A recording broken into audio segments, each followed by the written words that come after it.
Même avant 8 heures de vol, elle est tirée à 4 épingles. Fond de teint ok, sourcils ok, un peu de mascara pour allonger les cils. Dernière touche et pas des moindres, le soin qu'elle apporte à ses cartes qu'elle envoie à toutes les personnes, admirateurs, admiratrices zélés et fidèles des Guyanais, mais pas que, qui l'encouragent chaque jour.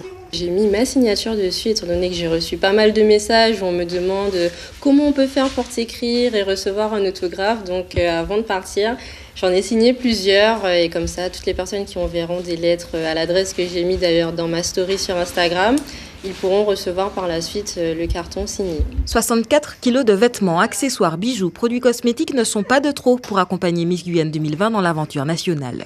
On ne connaît pas les mêmes températures qu'en Guyane à l'heure actuelle.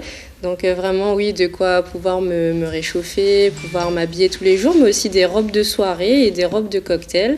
Donc pas mal de choses et je vous assure que ce n'est que l'essentiel. 29 candidates venues de la France entière convoitent le titre de Miss France, une pression compréhensible pour une personne de 23 ans.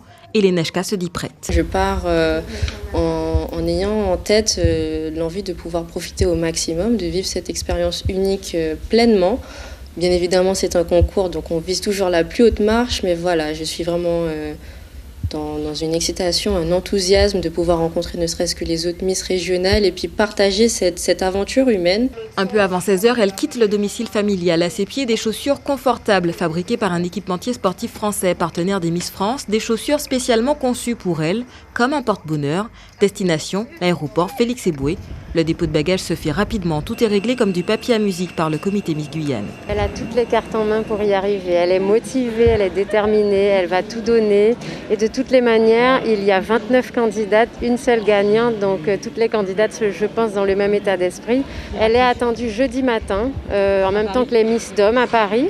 Et en fait, elles vont partir ensuite au château de Versailles. Et puis direction Puy du Dôme ensuite pour les dernières répétitions, l'élection le 19 décembre.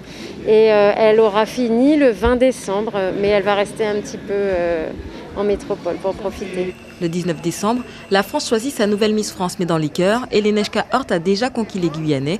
Un parcours à suivre, peu importe le choix national.